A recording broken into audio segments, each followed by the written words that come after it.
Vou colocar um slide aqui para vocês.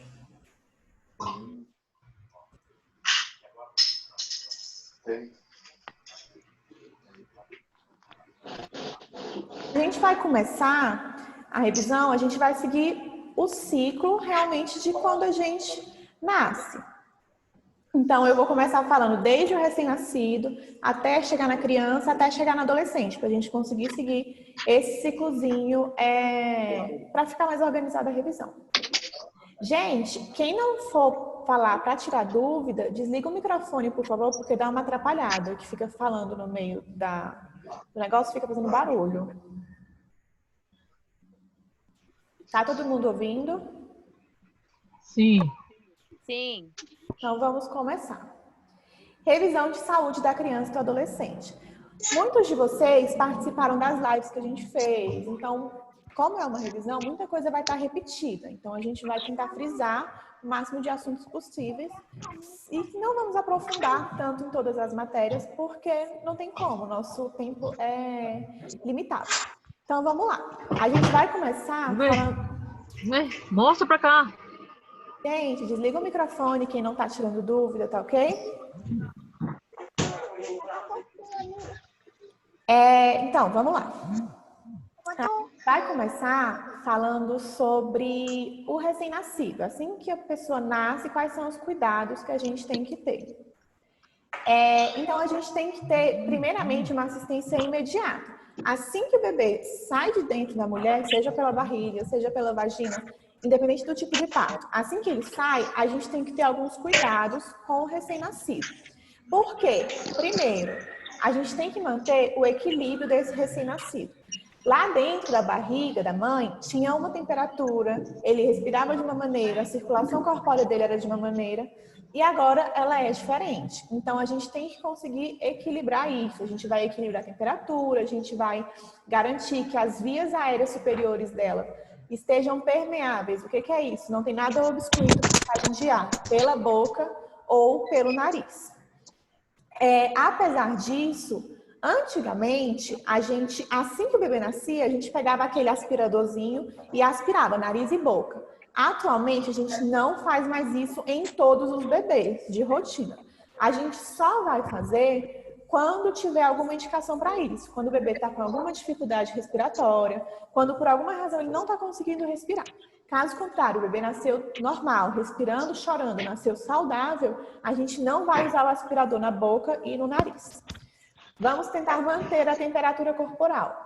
A gente vai secar e aquecer o recém-nascido e a gente vai garantir que a gente tem uma temperatura ambiente na sala de parto. Além disso, para todos os bebês que nasceram saudáveis, que não precisam de nenhuma medida imediata, é muito importante o quê?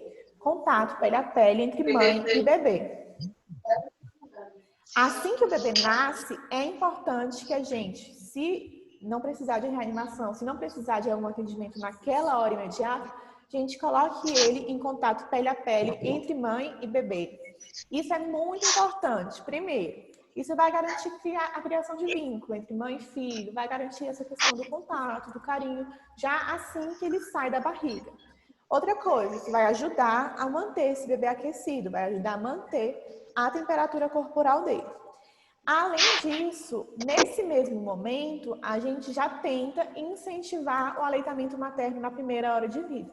Para quem assistiu a outra live, eu já falei, mas vou repetir. Por que que a gente já tem que tentar fazer esse bebê mamar na primeira hora de vida dele? Porque depois dessa primeira hora de vida, esse bebê vai entrar em um estado de sono profundo, ele vai passar muito tempo dormindo. Então, a gente tem que conseguir fazer com que ele consiga mamar já o quanto antes. Além disso, a primeira mamada, digamos assim, do bebê, ela é rica em diversos anticorpos, ela é rica em muitas coisas que vão ser muito importantes que o bebê consiga receber. E a gente vai prevenir infecções. Como que a gente vai prevenir infecções? A gente precisa de um ambiente adequado, a gente precisa usar materiais adequados, usar EPIs de forma correta. Então, a gente precisa garantir que esse bebê vai estar seguro. Erro! Gente, para quem o áudio está travando, por favor, para todos, façam o seguinte. Desliguem o microfone de vocês, deixa só o meu falando, porque na verdade eu acho que não está gravando, mas tem algumas pessoas que esqueceram o microfone ligado e aí fica uma batidinha assim no microfone que aí fica meio que não fica interrompendo. Então, quem puder, desliga o microfone. Quando vocês tiverem alguma dúvida, vocês podem me parar a qualquer momento, que eu repito, que eu falo de novo alguma coisa. Mas, enquanto vocês não estiverem falando nada sobre a aula, desliguem o microfone. Até porque tem outras pessoas em casa, pode fazer barulho e tudo mais, tá bom? Qualquer coisa, vocês podem me parar também, tá, gente? Então, vamos lá.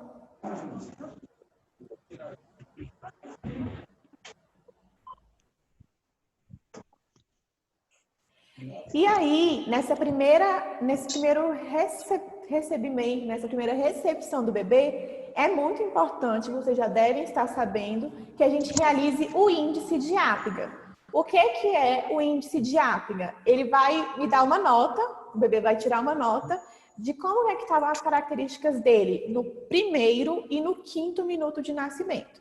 Então, sempre, o bebê nasceu, isso é rápido.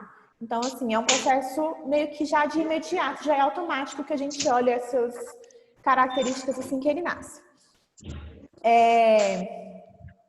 A gente vai olhar no primeiro, não se esqueçam disso sempre, tá? A gente vai aferir 2 vezes. Por quê? É muito comum que o bebê nasça com alguma dessas características que a gente vai observar um pouco mais deprimidas, com um pouco mais de dificuldade.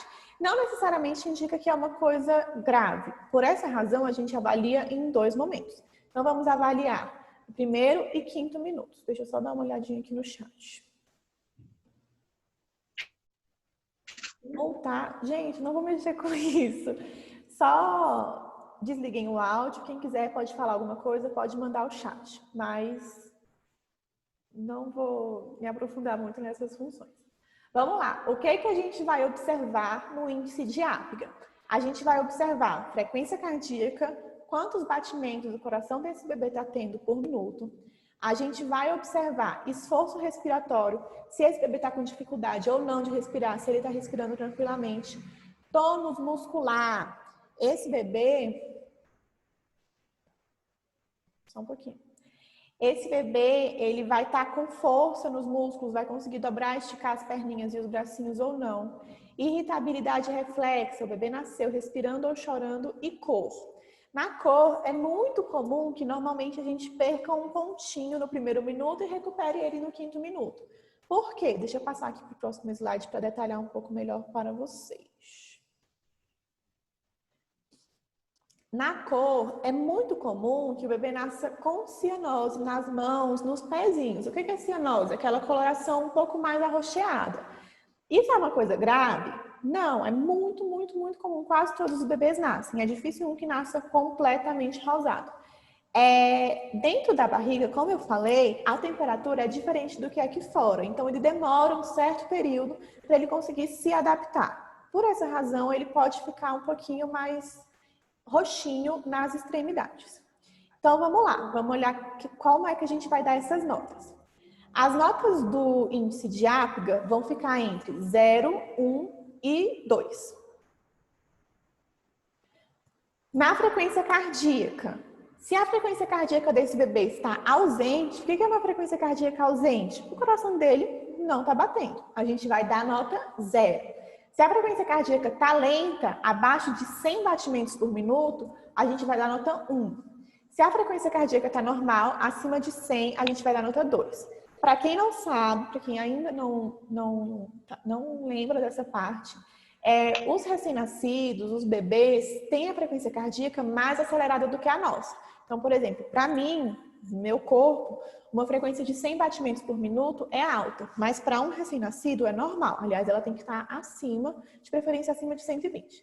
Mas está acima de 100, está normal, ele está saudável. Esforço respiratório. Ele não tem respiração, vai ser 0, está ausente. Esforço respiratório irregular. Ele está lento, está com um chorinho assim, meio que um gemidinho, um choro fraco. Ele vai ter 1. Regular, então uma respiração boa, uma respiração forte, sem dificuldade para a respiração, a gente vai dar nota 2. Então, esse é o padrão ouro que a gente vai ter. Tônus muscular. O bebê tá flácido, ele tá molinho, ele não fica agitado quando nasce. A gente sabe que o bebê, quando nasce saudável, ele chora, ele esperneia. Então, o bebê que nasce molinho, sem nenhuma movimentação, ele vai receber nota 0. Quando ele tem algum tipo de flexão, mais pouca, dos membros nas extremidades, ele mexe um pouquinho a mão, um pouquinho o pé, um pouquinho o braço, assim, com um pouquinho de fraqueza, ele vai receber nota 1. Quando ele está com uma boa movimentação, ele vai receber nota 2. Só um pouquinho, gente. Deixa eu aceitar o pessoal aqui.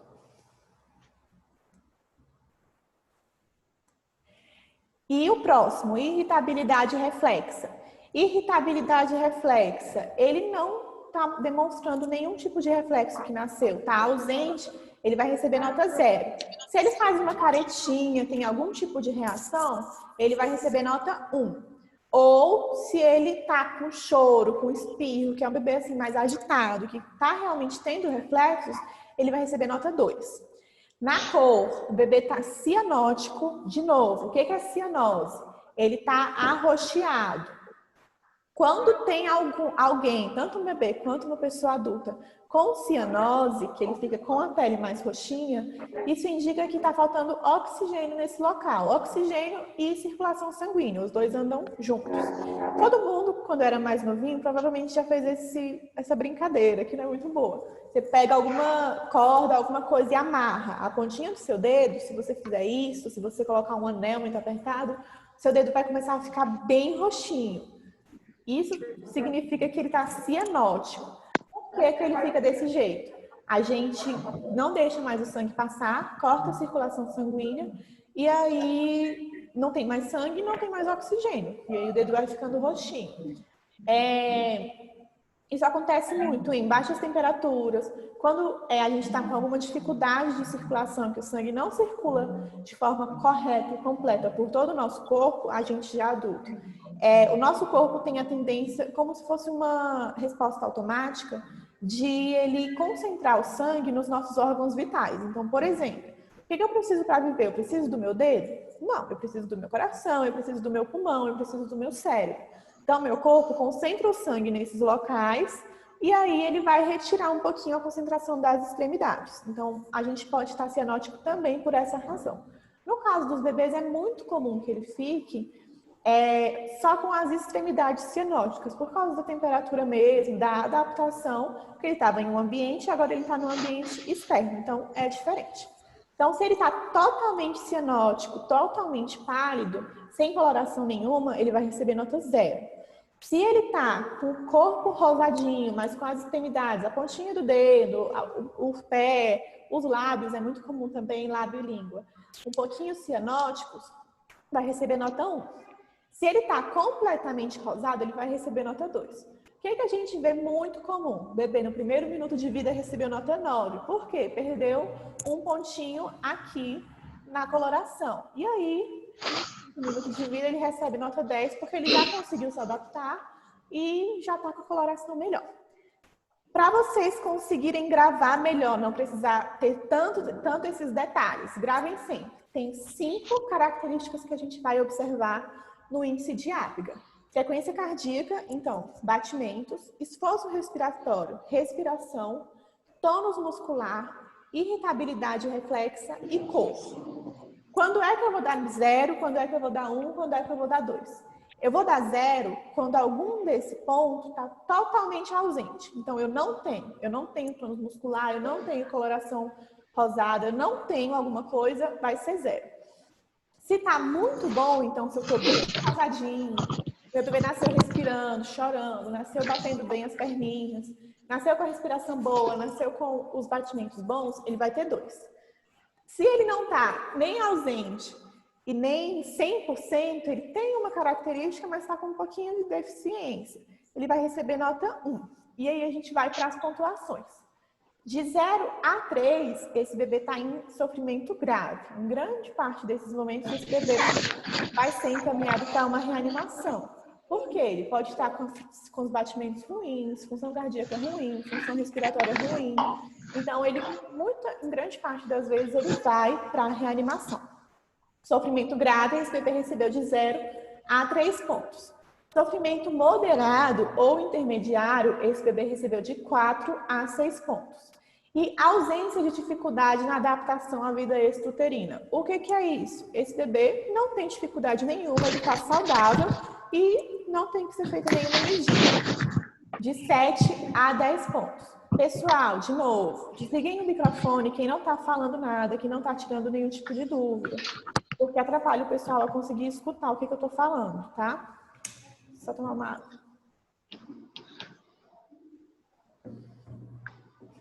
Então, lembrem, frequência cardíaca, esforço respiratório, tônus muscular, irritabilidade reflexa e cor. Está totalmente ausente? 0. Não está ausente, mas também não está 100%? 1. Tá ótimo, esse bebê está com todas as características bem? 2. Vamos para o próximo. Eu trouxe uma questão aqui para mostrar para vocês mais ou menos como é que a gente vai fazer quando a gente se deparar com esse bebê. Então, vamos lá. É uma questão de residência, então ela é um pouquinho mais puxadinha. Eu peguei na internet, uma questão de uma residência, tá? Então, na primeira avaliação do recém-nascido, o enfermeiro observa a ausência de esforço respiratório. Então, já temos a primeira coisa, esforço respiratório. Tá muito bom, tá mais ou menos ou tá ausente? Tá ausente. Então, esse bebê já recebeu 0 no esforço respiratório. Frequência cardíaca superior a 100. Tá muito bom, tá mais ou menos ou tá ausente? Superior a 100 é bom, é o que a gente quer. Então, 2. Até agora, esse bebê tem 2 pontos. 100 batimentos por minuto. Tônus flácidos. Então, eu tenho um tônus muito bom ou eu não tenho. Se ele está flácido, eu não tenho. Então, é 0 também. Careta ao reflexo de irritabilidade. Quando eu tenho a irritabilidade, o que é o meu padrão ouro? Esse bebê está chorando ou ele tem algum tipo de espirro, alguma coisa. Ele não está totalmente sem o reflexo de irritabilidade, ele fez uma caretinha. Então, não está 100%, mas também não está ausente. Então, ele vai receber 1 ponto, 3 pontos. E cor corporal rosa com extremidades cianóticas. O que é isso? Ele está totalmente pálido, totalmente cianótico? Não, então não está totalmente ruim. Mas ele também não está totalmente rosado. Não está nem 100%, nem 0%, ele está 1. Então, a gente fechou 4 pontos. 0 de esforço respiratório, 2 de frequência cardíaca, 0 de tônus, 1 de reflexo de irritabilidade e 1 de cor corporal. Então, esse bebê recebe 4 pontos para o índice de Apgar. É dessa forma que a gente vai contabilizar.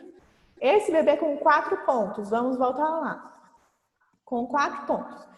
De 0 a 3, ele está em sofrimento grave. De 4 a 6, sofrimento moderado. Então, a gente pode encaixar esse bebê aí. A gente vai precisar fazer algumas medidas para que ele fique melhor. Entre elas, a gente vai fazer aspiração de vias aéreas. A gente pode encaminhar esse bebê para uma reanimação. Vai depender de como ele vai evoluir. Alguma dúvida, pessoal, até aqui com o índice de Apgar? Todo mundo entendeu para que serve, quando ele é feito, o que a gente observa?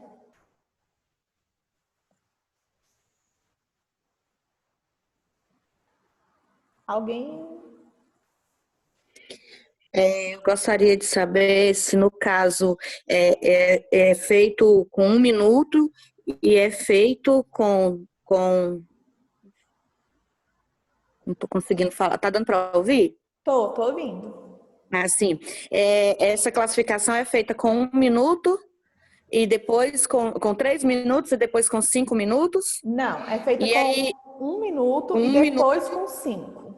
Com 5 minutos. E aí, no caso, se esse bebê apresentou essa pontuação número 4, com esse 1 minuto, ele já é levado para uma possível reanimação ou vocês aguardam, no caso, a gente tem que aguardar para fazer com 5 minutos novamente, e aí só depois que é levado para a reanimação?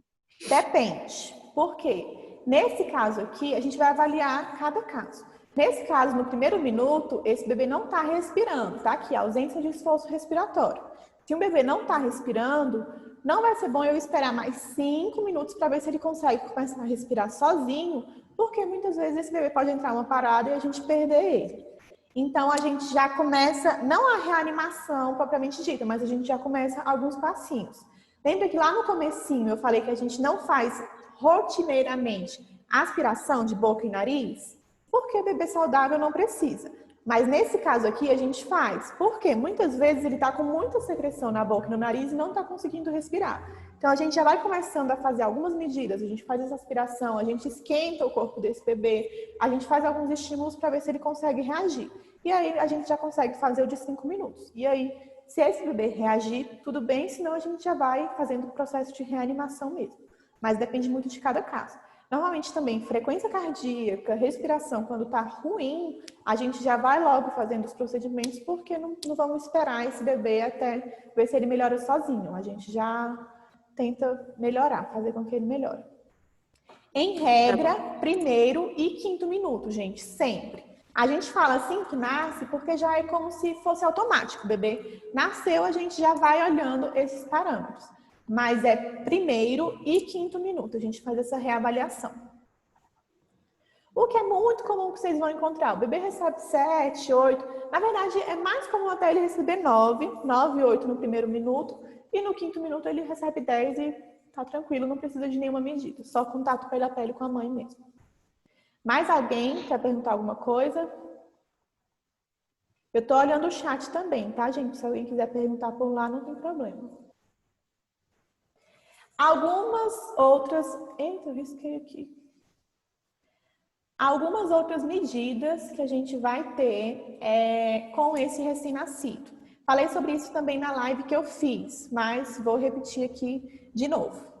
Pinçamento e secção do cordão umbilical. O que é isso? O bebê nasceu, ele fica aqui na minha mãozinha, só que fica um cordão segurando ele ainda dentro do útero da mãe. Por quê? O cordão umbilical é o que faz a circulação desse bebê quando ele ainda estava dentro da barriga. É por lá que ele recebe o sangue dele. E aí a gente precisa pinçar e cortar para depois tomar todos os cuidados com o coto umbilical. Mas ele fica ainda ligado ao cordão umbilical. Quando é que eu vou cortar esse cordão? Vai depender, mas assim, padrão ouro, o que é o melhor que eu vou fazer para esse bebê? Eu vou cortar esse cordão quando ele parar de pulsar. Ixi, mas o cordão umbilical pulsa, é por lá que ele recebe o sangue dele. Então é por lá como se fosse o coração dele naquele momento que ele está dentro da barriga da mãe. Eu trouxe aqui uma foto para vocês. Gente, alguém perguntou no chat por que quando o bebê nasce tem que levar imediatamente? Tem que levar para onde? Como assim? Você quer dizer levar ou lavar? Mas levar para onde? Eu coloquei aqui no próximo slide uma foto de um cordão umbilical. No cordão umbilical, a gente consegue ver aqui que a gente tem uma veia e 2 artérias. Por aqui que passa o sangue. O bebê nasceu saudável, eu não preciso levar ele para reanimação, eu não preciso levar ele para longe da mãe, nem nada disso. Esse bebê vai ficar em contato pele a pele com a mãe, porque ele nasceu saudável, não precisa de intervenção. Eu vou segurar esse cordão umbilical e eu vou sentir até quando ele parar de pulsar. Parou de pulsar, eu vou pinçar e cortar. Caso eu precise, por exemplo, reanimar o bebê, eu não vou esperar. Por quê? Normalmente, isso pode levar de 1 a 5 minutos, talvez até mais. Cada corpo é um corpo, mas pode levar até uns 5 minutinhos aí para esse cordão umbilical parar de pulsar. Se eu precisar reanimar esse bebê, eu não vou ter o tempo de esperar o cordão parar de pulsar. Então, eu vou pinçar e cortar antes. Mas a gente tenta, na medida do possível, esperar pelo menos 1 minutinho aí. Por quê? Ainda está passando sangue da mãe para o bebê. Está passando as coisas todas que ele recebe. Quando a gente faz esse clampeamento tardio do cordão, clampeamento tardio significa que eu vou esperar para clampear esse cordão. Eu evito que esse bebê... Não é ocorrência de lá, tu já vai no banco. Gente, desliga o microfone. Eu evito que esse bebê tenha anemia ferropriva, anemia por deficiência de ferro. Então, sempre, quando for possível, a gente espera o cordão umbilical parar de pulsar para poder clampear ele. Eu evito que por toda a vida é um tipo de prevenção que ele tenha anemia ferropriva. A gente vai identificar o meu RN, o meu recém-nascido. Muitas vezes, esse bebê ainda não tem nome, ele ainda não foi registrado, então ele vai ser identificado no mínimo, do mínimo, com o nome da mãe dele, o registro, por quê? Mãe pode ter vários.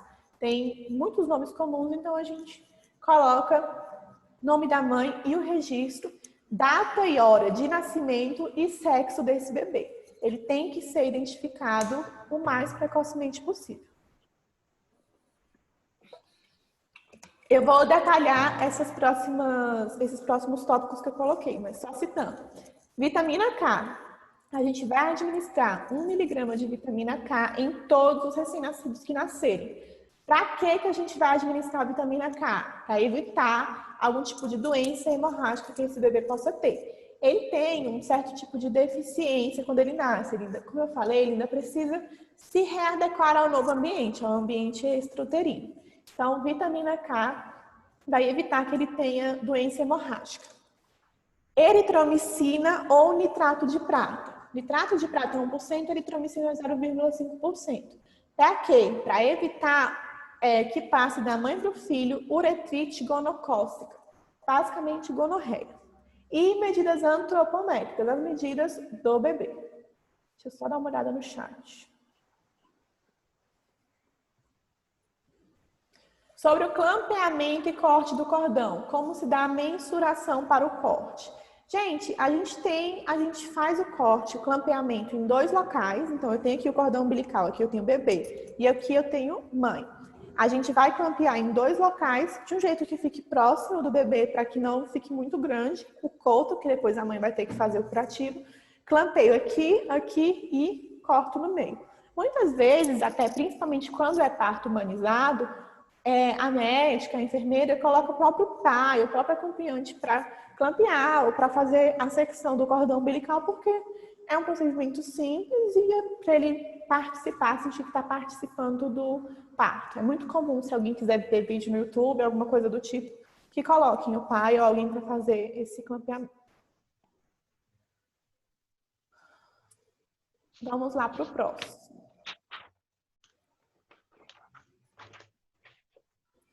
Aqui a foto de novo. Lembrando, o cordão umbilical tem uma veia e 2 artérias. O bebê está saudável, a gente vai esperar o cordão umbilical parar de pulsar para fazer o clampeamento. Vitamina K.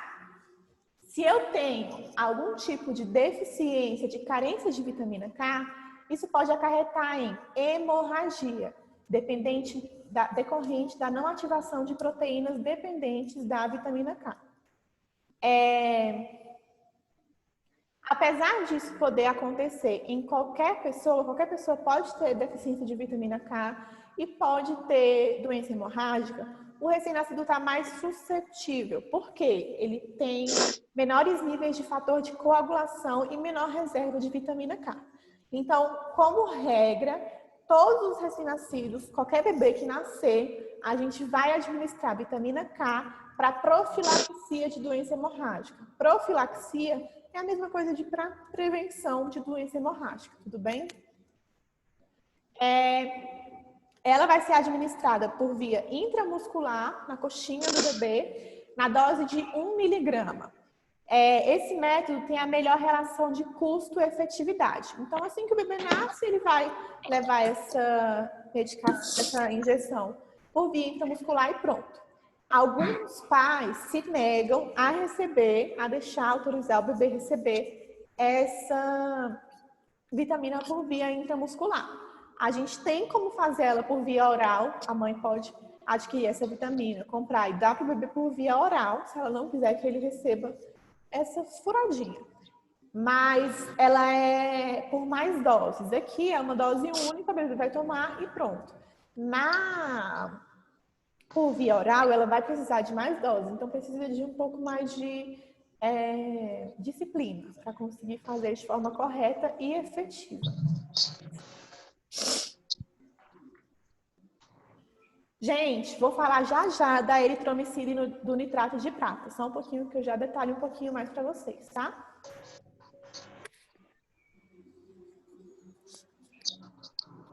Deixa eu passar. Oftalmia neonatal. De novo, uma atualização para vocês. Antigamente, a gente fazia a inoculação de nitrato de prata a 1% em todos os recém-nascidos, para evitar uretrite gonocócica passada de mãe para o bebê, evitar gonorreia, basicamente. No máximo até 4 horas depois do nascimento. Só que o nitrato de prata é um colírio forte. Então, assim, muitas vezes a mãe nem tinha a uretrite gonocócica, não ia passar para o filho, e aí fazia a inoculação desse nitrato de prata, e o bebê, além de não fazer efeito, porque ele não ia pegar a uretrite, ainda daria conjuntivite nesse bebê, que é forte. Então, grande causa das conjuntivites vem desse nitrato de prata. Em alguns países, a gente não faz mais nada. Por quê? Se eu fiz um pré-natal bem feito, eu sei que mãe que tem e que mãe que não tem uretrite gonocócica. Então, eu pingaria só nas que tem, para evitar que passe para o filho. Quem não tem como passar. A não ser que eu não saiba, não fiz um pré-natal, não fiz esse exame, então a gente não consegue saber e realmente tem que fazer. Aqui no Brasil, a gente faz a eritromicina a 0,% ou a tetraciclina. Como é que a gente faz? A gente vai pingar uma gotinha nessa partezinha do olho, na bolsa inferior, vai pingar, o bebezinho está de olho fechado. Você pinga e vai fazer uma massagem para garantir que seja realmente efetivo. Se caiu, se eu tenho dúvida se eu conseguir pingar dentro, o bebê estava se sacudindo, eu faço novamente. A gente vai usar nitrato de prata só se a gente não tiver eritromicina ou tetraciclina, que infelizmente ainda é realidade em alguns lugares. Em muitos lugares a gente ainda faz nitrato de prata a 1%. Lembrem sempre, isso é só a partir de 2017 que a gente tirou o nitrato de prata como rotina e colocou eritromicina ou tetraciclina. Uma gota em cada olho, apenas uma gota. Você só vai pingar mais gotas se você tiver dúvida ou se você não conseguiu pingar realmente dentro do olho. Mais uma gota só, tá ok? Alguma dúvida aqui, pessoal?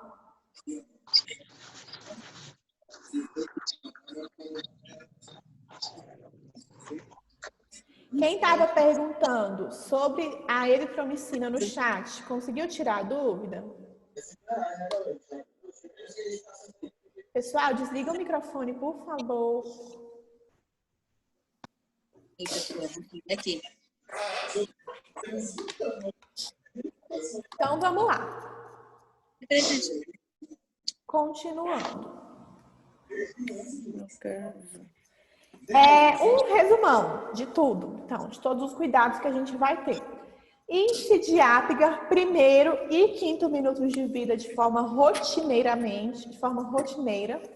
A gente não faz aspiração orofaringiana ou oro de boca e faringe, nem de nasofaringe, sistemática do recém-nascido saudável. A gente só vai fazer se tiver alguma indicação para isso. E estimular mulheres a terem contato pele a pele imediato com a criança logo após o nascimento. Então, o bebê nasceu em muitos locais de forma errônea. Por exemplo, o bebê nasce, eu já pego o bebê, já saio, já vou levar para medir perímetro cefálico, já vou olhar o peso, já vou olhar tudo. Não precisa.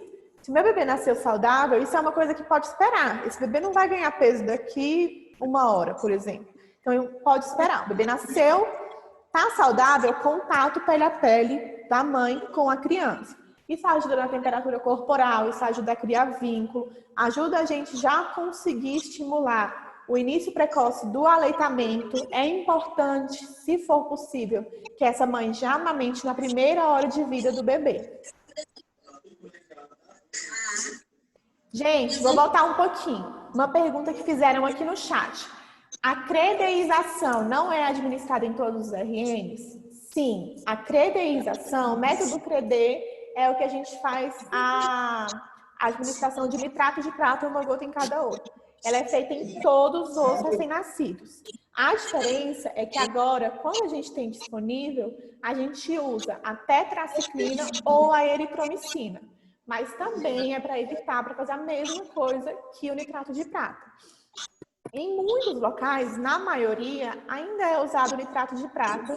Isso ainda é até um pouquinho desconhecido que tenham essas outras medicações que possam ser feitas. Mas continua sendo o método CREDE. A diferença é que eu tenho uma alternativa de medicação um pouco menos agressiva para evitar a conjuntivite neonatal. Tudo certo? Os locais que não fazem de rotina são locais fora do Brasil, que isso não é regra para a gente. Eu só citei para a gente ter como um exemplo como é que é feito fora. Mas aqui no Brasil a gente ainda faz em todos os recém-nascidos. Lembrando, para prevenir uretrite gonocócica, pessoal, por favor, desliguem os microfones de vocês.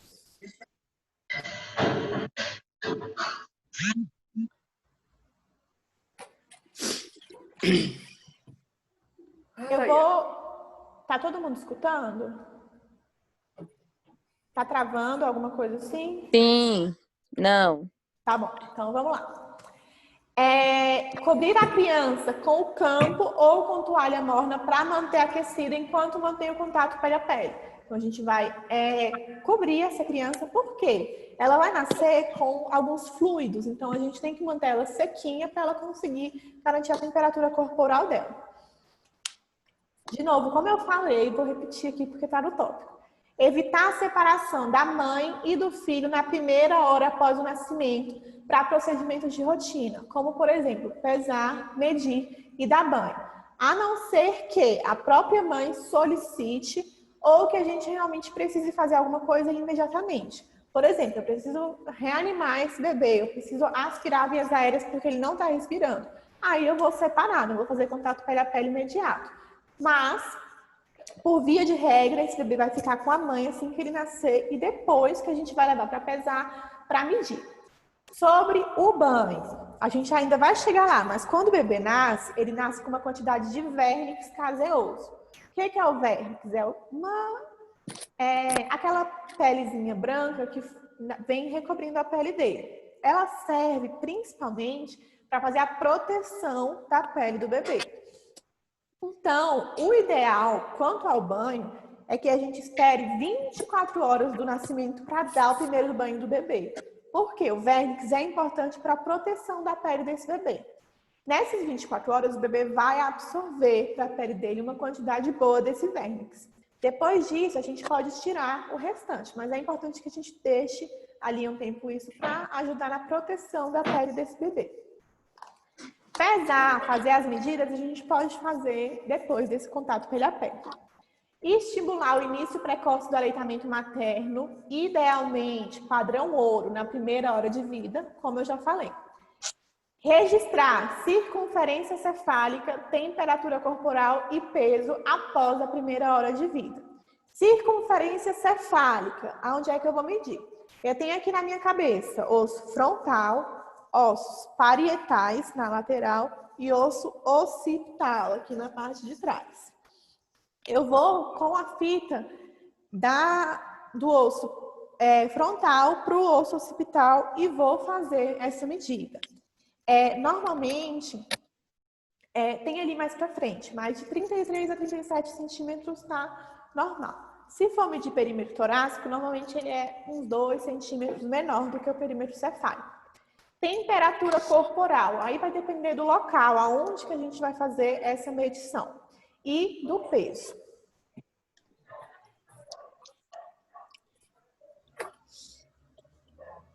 Essas medidas a gente vai registrar na caderneta de saúde da criança. Então, a gente tem um espacinho, eu separei aqui para colocar para vocês a caderneta de saúde da criança. A gente já tem um espacinho para preencher isso quando o bebê nasce. Coloquei mais para frente. Gente, peraí que tá travando aqui. Vamos lá. Outras formas de avaliar o recém-nascido. Então, a gente vai avaliar esse recém-nascido de acordo com o índice áprica e a gente também tem outras avaliações. A gente vai classificar ele de acordo com o peso e de acordo com a idade gestacional. De acordo com a idade gestacional, o que é o normal que um bebê nasce? O que a gente chama de RN a termo, momento do nascimento? De 37 semanas até 41 semanas e 6 dias, ou seja, antes de completar 42 semanas de gestação. Então, de 37 até 41 semanas e 6 dias. O bebê nasceu com 38 semanas, esse bebê está a termo. Nasceu com 37, a termo. 41 semanas e 2 dias, ele ainda está no tempo correto. Recém-nascido pré-termo é a mesma coisa que muita gente chama de prematuro. Ele nasceu antes do tempo, antes de completar as 37 semanas. Então, antes das 37 semanas, qualquer tempo antes desse bebê é pré-termo. Ou seja, até 36 semanas e 6 dias. 36 semanas e 6 dias, esse bebê é pré-termo ou prematuro. 37 semanas, ele já é a termo. E o bebê pós-termo, aquele que nasceu depois do período correto da gestação. Então, depois de completadas 42 semanas, esse bebê é pós-termo. Normalmente, quando a gestação completa 42 semanas, ou a gente induz o parto, ou a gente faz uma cesariana. Por quê? O bebê vai passar do tempo na barriga dessa mãe. Já era para ele estar no ambiente extracorpóreo e ele ainda está dentro do útero. Isso pode gerar sofrimento fetal. Ele pode entrar em contato com o mecônio e aí pode também fazer mal para ele. Então, a gente não é bom que deixe passar dessas 42 semanas. A gente não deixa passar. E quanto ao peso? O normal é de 2,5 kg até, no máximo, 4,5 kg. Abaixo disso, bebê de baixo peso. Acima disso, bebê com o peso muito alto. Então, o bebê nasceu abaixo de 2,5 kg ou 2.500 gramas, a gente considera ele de baixo peso. Um bebê com baixo peso já é indicativo de um risco um pouco maior. Esse bebê já tem que ter um acompanhamento um pouco mais rígido do que o bebê que nasceu com um peso normal. Baixo peso, abaixo de 2,5 kg. Muito baixo peso, 1,5 kg ou 1.500 gramas. E de extremo baixo peso, abaixo de 1 kg. Normalmente, o bebê é prematuro, nasce com baixo peso porque não deu tempo dele ficar maduro o suficiente, não deu tempo dele se desenvolver suficientemente dentro da barriga, e aí ele nasceu com baixo peso. Mas uma série de coisas pode gerar isso. Uma má alimentação, deficiência de algum tipo de vitamina, qualquer tipo de deficiência que possa ter nesse pré-natal, em toda a parte gestacional, pode gerar um baixo peso no bebê. O uso de droga, uso de tabaco, uso de álcool, tudo isso pode gerar um baixo peso ao nascimento. Lembrando, abaixo de 2,5 kg ou de 2.500 gramas, baixo peso. Abaixo de 1.500, muito baixo peso. Abaixo de 1.000, extremo baixo peso. Alguma dúvida, pessoal?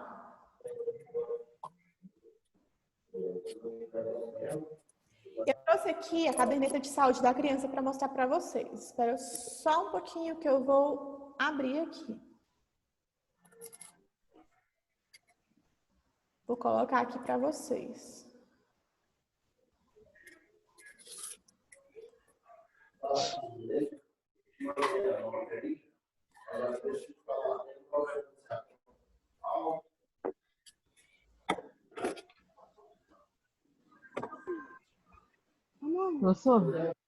Professor, só uma pergunta. Alô? Oi, pode falar.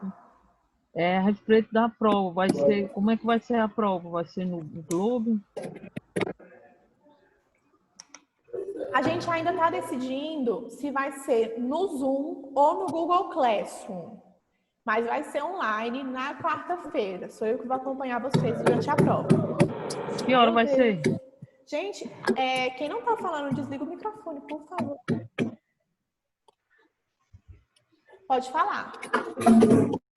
O horário da prova? Vou confirmar e vou pedir para a Ana mandar também nos grupos de vocês, tá certo? E a prova vale 10, professor? Vale 10. Da mesma forma, a diferença é que em vez de ser presencial, vai ser online, tá? E aquelas notas do trabalho que a gente fez em AD? Oi? Aquelas notas que ficou quem concluiu a EAD, tem umas notas lá de trabalho. Então, depende da nota. Algumas vão contar como nota de trabalho. As do Google Classroom não valem nota mais. O Google Classroom é só para tirar dúvida mesmo.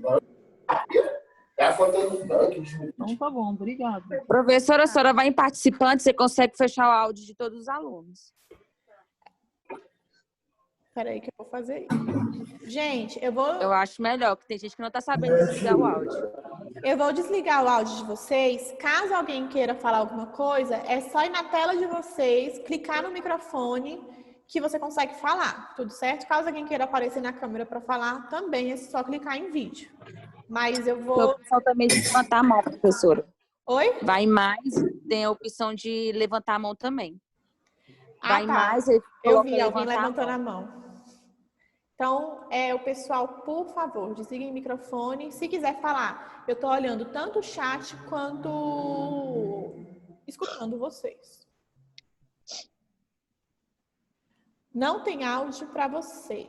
Gente, quem não está achando áudio, tem um microfonezinho. Pode estar escrito mute ou unmute. O meu aqui, que eu estou no computador, fica no canto esquerdo. Você coloca o mouse por lá, é a primeira coisa que aparece, no canto esquerdo de baixo. Quem quiser falar, pode colocar por lá também, tá? Deixa eu colocar aqui para vocês a caderneta de saúde da criança. Quem já teve aula de saúde coletiva comigo, eu trouxe, mas eu vou mostrar novamente. Eu achei aqui, em PDF, a caderneta de saúde da criança do menino. Qual é a diferença? Só a cor. Está escrito aqui na frente, menino, e a outra está escrito menina e ela é rosinha. Mas o que tem nela é a mesma coisa. A primeira parte é só informação para os pais. Então, fala sobre tudo, sobre todas as informações quanto à alimentação, quanto a tudo do bebê. Todos, endereço, tem tudo aqui, ó. Como é que é o nome do pai, nome da mãe, onde é que mora, características desse bebê. Tudo isso está aqui. Essa caderneta vai ser usada até essa criança sair da fase da infância. Aqui ensinando sobre doação de leite. Então, tem muitas coisas. Deixa eu dar uma passadinha aqui, ó. Fala sobre tudo de orientação para a mãe. Da metade para baixo, ela fica para o profissional de saúde, para a gente fazer o registro. Deixa eu descer aqui. Ó, então cheguei aqui. Aqui tem já algumas informações para o profissional de saúde, tá? A gente coloca os dados do bebê, a gente coloca como é que foi a gravidez, como é que foi o puerpério, se conseguiu acompanhar, como é que foi parto, como é que foi pós-parto. Tudo a gente vai anotar aqui. Descendo um pouquinho mais, a gente vai chegar aonde eu queria. Só um pouquinho. Aqui é muito interessante também, tem algumas características, algumas ações que esse bebê já é capaz de realizar. Então aqui, por exemplo, se esse bebê já consegue ficar de barriga para cima, pernas e braços fletidos e cabeça lateralizada. A gente vai colocar a criança numa superfície plana, numa superfície reta, de costas e observar os braços e pernas. E aí, na próxima página, que normalmente fica uma do lado da outra, a gente vai conseguir ver com que idade que esse bebê é capaz de fazer isso. Então, tem uma série de atividades que vai ser adequada para a idade do bebê, que a gente pode observar o desenvolvimento dele, o que ele já é capaz de fazer, se está compatível ou não com a idade. Aqui tem umas informações. Aqui, o bebê chegou para mim, eu vou colocar a data, a idade que esse bebê está, o peso, estatura, perímetro cefálico e IMC. Então, sempre peso, estatura é o comprimento desse bebê, a altura desse bebê.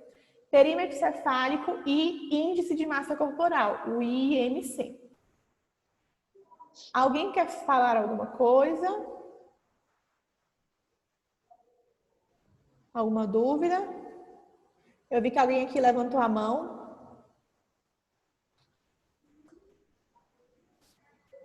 Alguém, gente? Então, vamos lá, vou continuar. Caso alguém queira falar, pode me interromper, tá?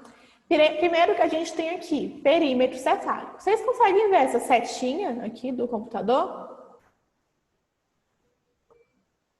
O mouse, para eu conseguir mostrar para vocês, apontar.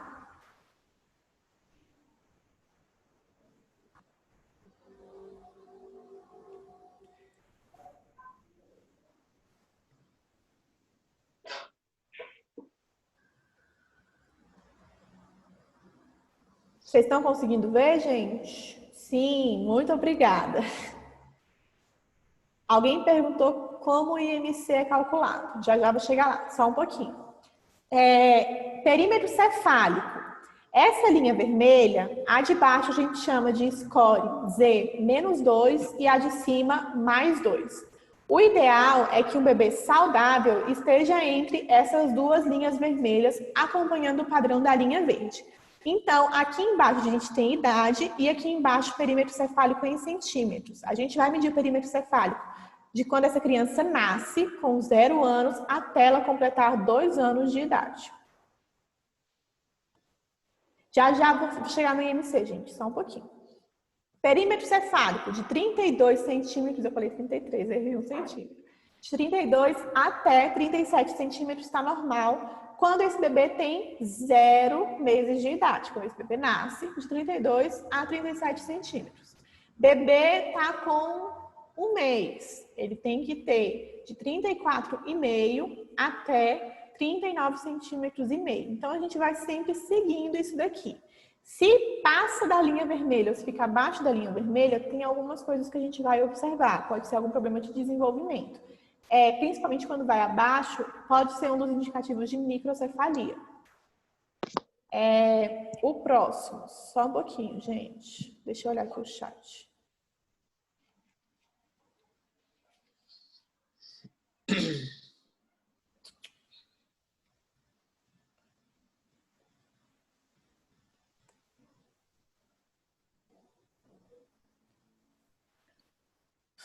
Vamos lá, peraí. Aqui é a continuação da tabela, tá? Agora o peso, de 0 a 2 anos. Aqui aparece a linha preta, -3 e +3. O que é isso? Tá abaixo ou tá acima das linhas vermelhas já é, assim, um sinal de atenção, digamos assim. Uma advertência que a gente tem que ficar um pouquinho mais ligado. Passou da linha preta, aí já é um extremo que realmente a gente não quer que passe e já é um indicativo de alguma coisa um pouco mais grave.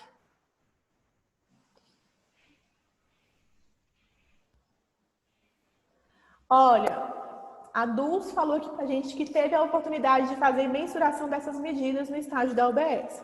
Então, quem já passou pelo estágio já tem um pouquinho mais de experiência aí, já tá até batido o que eu tô falando aqui. Eu vou dar uma detalhada um pouco mais porque quem não passou, né, pra gente relembrar até, pra quem passou, tudo bem? Vamos lá. Então, o bebê nasceu, ele vai estar com peso, como eu falei, de 2,5 kg a 4,5 kg, dos extremos da linha vermelhinha mesmo.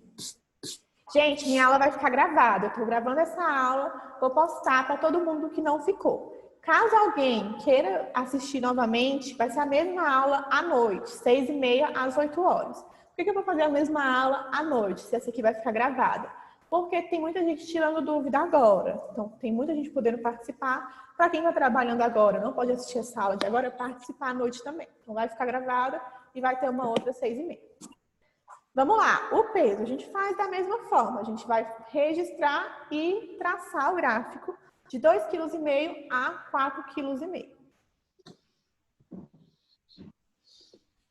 Aqui, isso de quando nasceu até, ó, ali em cima a gente tem de 0 a 2 anos, de 0 meses a 2 anos, aqui agora de 2 a 5 anos e aqui de 5 a 10 anos. Então, até os 10 anos, a gente vai traçar esse gráfico do peso para acompanhar o crescimento dessa criança. O que é muito, mas muito mesmo comum que a gente encontre? Criança com baixo peso. Criança está com baixo peso, muitas vezes a gente pergunta, a primeira coisa que a gente pergunta, eu ainda vou chegar lá nesse detalhe, mas já vou dar uma adiantada. Primeira coisa que a gente pergunta é sobre a alimentação. Baixo peso, muitas das vezes essa criança não está comendo corretamente ou come coisas não muito saudáveis, não muito nutritivas. E muitas vezes, quando já passou dos 6 meses que essa criança já come comida realmente, a amamentação pode estar atrapalhando. Porque muitas vezes a criança, ela prefere o leite do peito, ela já está acostumada. Então, quando a mãe vai dar a comida, ela não pega. Aí ela não pega a comida, a mãe vai lá e dá o peito. E aí a criança começa a acostumar. Passou dos 6 meses, só o leite do peito, só a amamentação, não é adequada para garantir o crescimento ideal desse bebê. Então, pode trazer um baixo peso aí. Peso acima. A criança quando está com um peso um pouquinho acima do ideal. Que na maioria, mas assim, na extrema maioria dos casos vai ser. Se vocês já ficaram na UBS, tiveram a oportunidade de acompanhar, vocês vão ver que é rotina. Mas assim, muito rotina mesmo. O bebê está com alto peso, principalmente abaixo dos 6 meses. Está com peso muito alto, em grande maioria dos casos, essa mãe está dando leite de fórmula para o bebê. Tipo leite ninho, leite, esses leites que não é leite, que na verdade é açúcar e gordura. Então, ela começa a achar, começa a comparar com o filho da vizinha, que o filho da vizinha tá maior, que é da mesma idade do dela e tá maior. Então, o peito da vizinha tem um leite mais forte. Então, começa a achar que o leite dela tá fraco e aí precisa dar leite da fórmula para ficar mais forte. O bebê dela começa a ficar bem crescidinho, que na verdade é bem mais gordinho. Ela pensa, nossa, agora meu leite tá forte, mas não é. Não necessariamente a gente vai saber se o bebê tá forte ou não com o peso dele. Então, assim, o que eu sempre costumo falar, e todo mundo costuma falar, o leite de uma mãe nunca é fraco para o seu filho. Então, eu tive esse bebê, eu pari esse filho, então o meu corpo vai saber criar, meio que fabricar o leite ideal de acordo com todas as necessidades do meu bebê. Quando eu dei a outra live, eu mostrei até para vocês, postei para vocês lá no Google Classroom, uma foto de uma mãe que ela tirou o leite, fez a ordenha um dia antes da vacina e depois da vacina, que ela tinha muito mais leite, um leite muito mais concentrado. Porque o leite da mãe vai se adequar exatamente às necessidades do bebê. Então, a gente sempre indica que não é ideal que se dê a fórmula, porque não tem nenhum leite melhor do que o leite do seu peito. E, além disso, ele é de graça. Você pode comprar a fórmula mais barata que for, que o leite do seu peito continua sendo mais barato.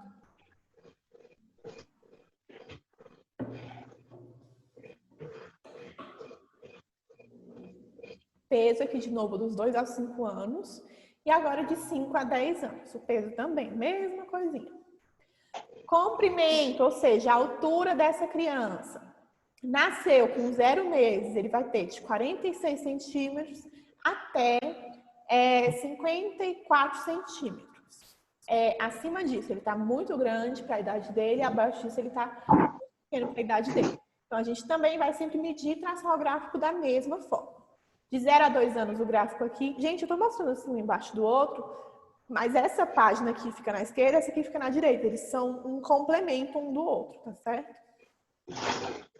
De 2 a 5 anos também, de 5 a 10 anos também. Índice de massa corporal. Aqui, a gente tem... O que é o índice de massa corporal? O IMC. É uma razão entre altura e peso das pessoas. Todo mundo pode fazer o seu próprio IMC. Então, a gente vai medir e vai colocar aqui no gráfico também. E aí, tem que seguir da mesma forma. Entre as duas vermelhas, seguindo o padrão da linha verde. A linha amarela é como se fosse um sinal de atenção. Chegou nela, a gente já tem que ficar um pouquinho mais ligado. Por que tem uma quedinha aqui? Vocês já devem saber a essa altura que o bebê, ele nasce com certo peso e aí ele perde um pouco de peso depois do nascimento. O ideal ele perde esse peso e depois ele recupera, do mesmo jeito que a gente está vendo aqui, e vai crescendo até se estabilizar. Aqui embaixo tem uma tabelinha também para vocês acompanharem. Espera só um pouquinho. IMC aqui da mesma forma até os 5 anos. E dos 5 aos 10 também. Aqui a gente tem uma tabelinha. Vai mostrar comprimento e altura desse bebê e o índice de massa corporal. Ele vai me falar qual que é o comprimento desse bebê, qual que é o IMC adequado para o índice de massa corporal.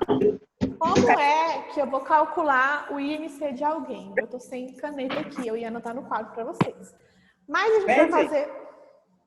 a gente vai fazer basicamente peso peso, dividido por altura ao quadrado. Então, eu vou multiplicar essa altura por ela mesma. Por exemplo, eu peso 60 quilos e tenho 1,60 de altura. 1,60 vezes 1,60, que eu não vou dar conta de fazer para vocês agora, porque eu não vou fazer sem calculadora. Mas o meu peso dividido por 1,60.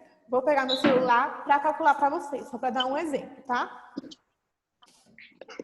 Então, eu tenho 1,60 de altura. 1,60 vezes 1,60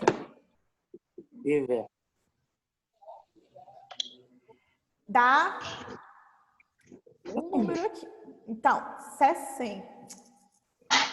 Gente do céu, 60 dividido por... Vai dar...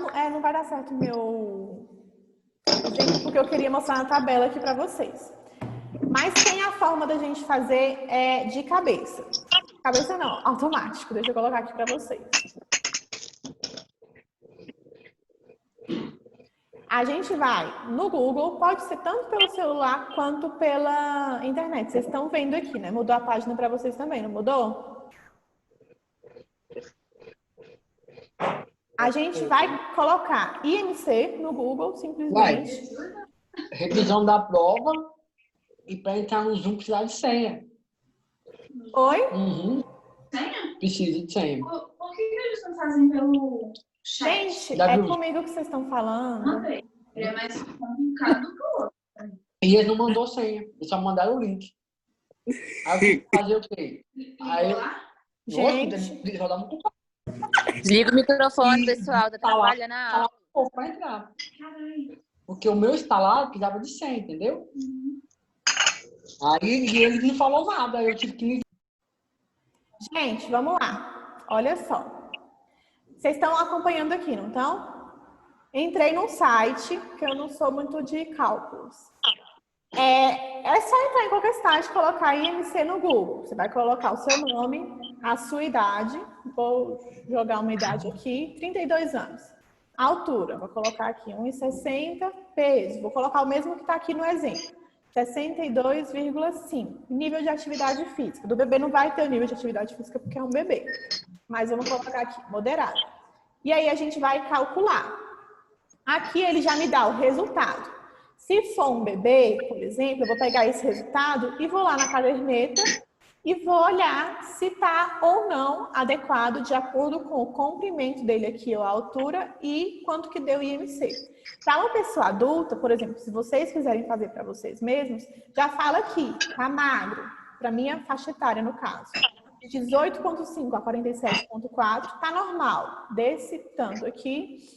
E tem tudo aqui para vocês verem. Então, uma forma fácil de calcular para quem não consegue calcular de cabeça, que eu também não sou muito boa na matemática.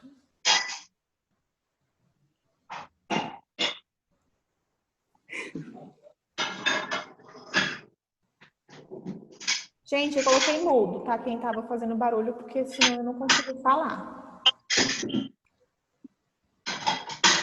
Quem precisar falar, é só apertar no microfone que consegue me falar, ou então ir pelo chat, tudo certo?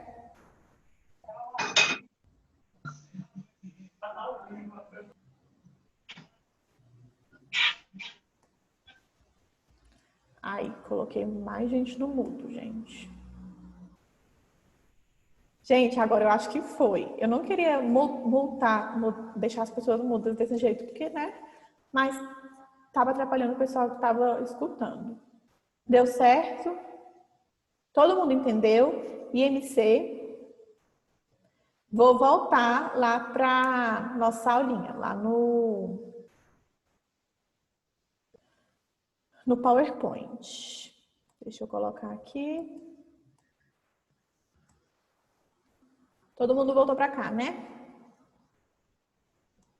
Ficou alguma dúvida sobre medidas antropométricas? Então, a gente vai aferir perímetro cefálico, peso, altura e IMC. Para quem não é bom na matemática, pode usar tanto a calculadora quanto o site. Não tem problema nenhum, tá? Alguma dúvida, a gente pode passar para o próximo? Vou passar, caso alguém queira, eu paro e continuo e volto à explicação, tá? Algumas características da pele do bebê que a gente vai encontrar e que são comuns. Primeira dela, a lanugem protetora. O que é lanugem protetora? É uma película fina de penugem, uns pelinhos mesmo, que ficam muito comumente na orelha, nos membros superiores e inferiores. Aqui eu botei um exemplo no bracinho e nas costas e na fronte. Pode estar em todo o corpo do bebê. Quanto mais novinho ele nascer, então o bebê mais prematuro, ele vai ter um pouco mais. Quanto mais próximo das 42 semanas, ele vai ter já um pouco menos. Então, são esses pelinhos, essa penugem fininha mesmo, serve para proteção da pele do bebê. Vernix caseoso, essa secreção branca dessa segunda foto aqui, gordurosa e pegajosa. Ela serve também para proteção de pele do bebê, para ajudar a proteger mesmo. É por causa dele, principalmente, que a gente espera 24 horas após o nascimento para dar o primeiro banho, para não tirar essa película protetora e para o bebê conseguir absorver. Ele nasce dessa forma, nessas 24 horas ele vai absorver grande parte dessa secreçãozinha branca. Depois das 24 horas, o que ele não absorveu, a gente vai retirar. Próximo. Alguma dúvida quanto a algum desses? Milho facial ou milho sebáceo. O que é isso? São essas pápulazinhas brancas, esses pontinhos brancos que tem muitas vezes no rosto mesmo, nesses cantinhos do nariz, é onde a gente tem mais comum. Pode acontecer aqui no olho. O que é isso? Glândulas sebáceas que se obstruem.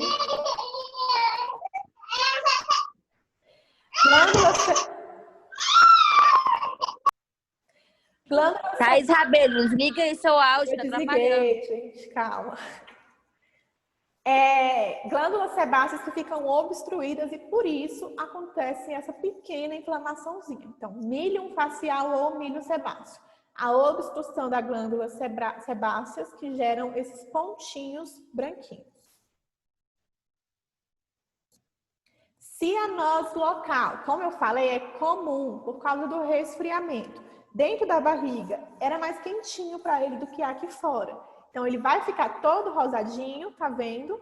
E com as mãos e os pezinhos um pouco mais arroxeados, porque tá um pouco mais frio para ele. Normalmente, isso aqui no índice de Apgar, ele receberia 1 ponto na escala de cor. Por quê? Ele não tá todo cianótico, como ele tá bem rosadinho o corpinho dele. Mas as mãos e os pés, então as extremidades estão cianóticas. Então, ele não tá totalmente, então não é 0, mas ele também não tá totalmente rosado, não é 2. Então, ele receberia 1 ponto. E mancha mongólica, muito comum nessa região do sacro mesmo do bebê. Uma manchinha roxinha que tende a aparecer. Muitas vezes ela pode sumir ou não, depende muito. Professora, a mãe tem acesso ao índice de Apgar? A quanto que deu? Tem. Eu não sei onde é que eles estão colocando hoje em dia. O meu, a minha mãe recebeu uma fichinha mesmo escrita, depende do hospital. Ela recebeu uma fichinha com meu peso, com meu tipo sanguíneo e com o índice de Apgar. Então eu tenho até hoje o meu lá escrito. Tá ok, obrigada. Dependendo da pessoa, eles colocam na caderneta da gestante e, se tiver, eles transcrevem para a caderneta da criança. Mas aí depende de como é feito em cada hospital. Deixa eu passar para o próximo.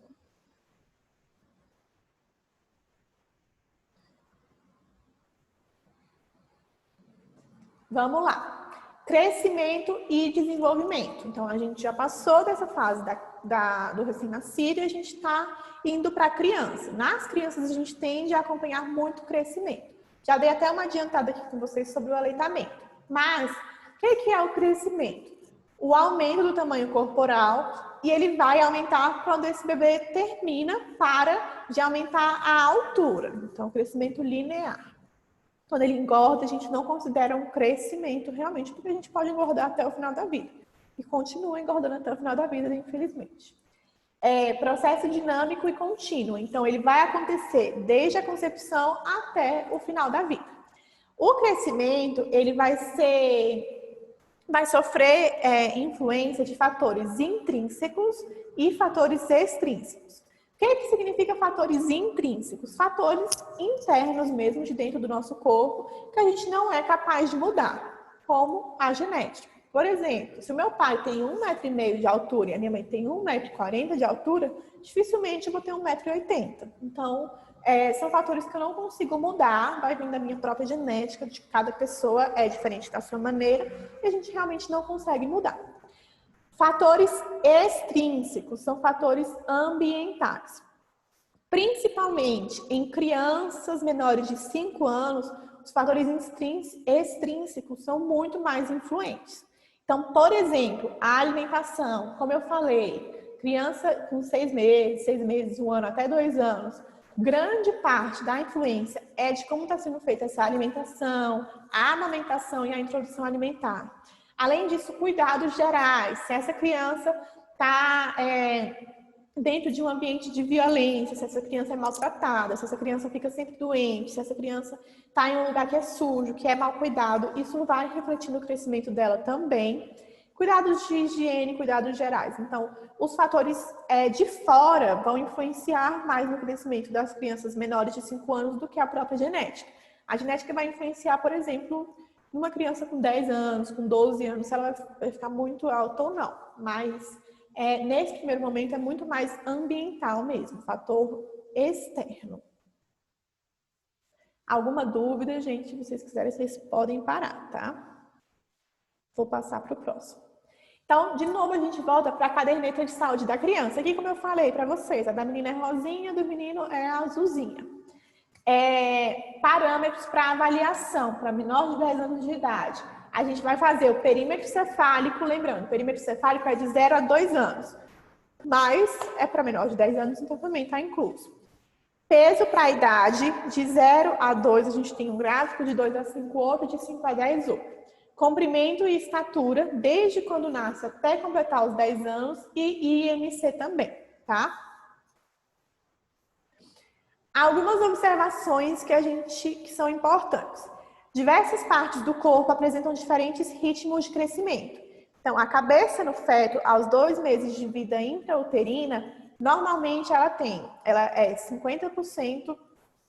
Aliás, normalmente a cabeça do feto ela é um pouco maior. Então, ela é maior do que o perímetro cefálico. Aliás, perímetro cefálico é maior do que perímetro torácico. Tudo certo.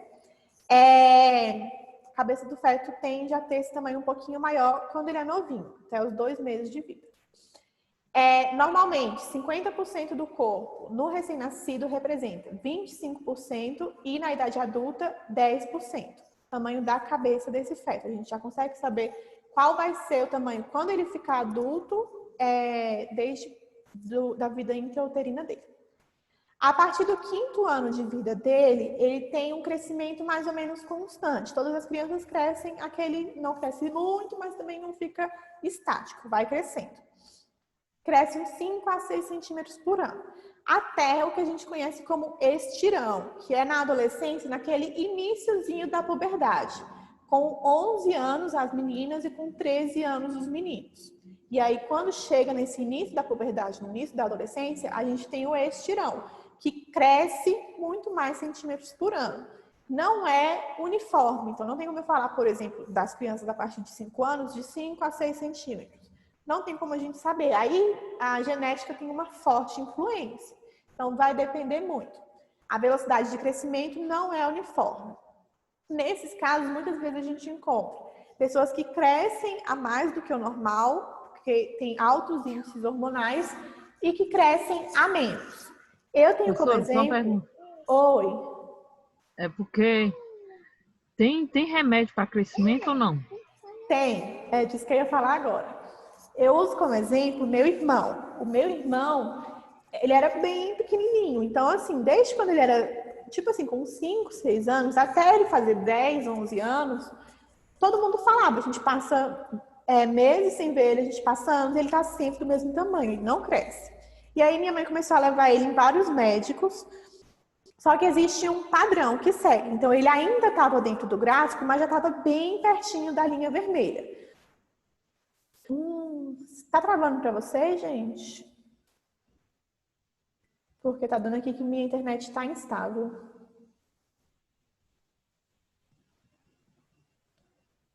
A minha tá normal, professor.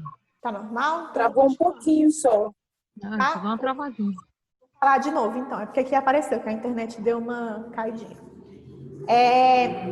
Então, ele ainda estava dentro do gráfico, mas estava, assim, praticamente encostado na vermelha. Por ainda estar dentro do gráfico, era muito difícil encontrar algum médico que quisesse receitar alguma coisa, porque ainda estava dentro do gráfico. Esse tratamento é, inclusive, dado pelo SUS, porque é uma questão de saúde pública.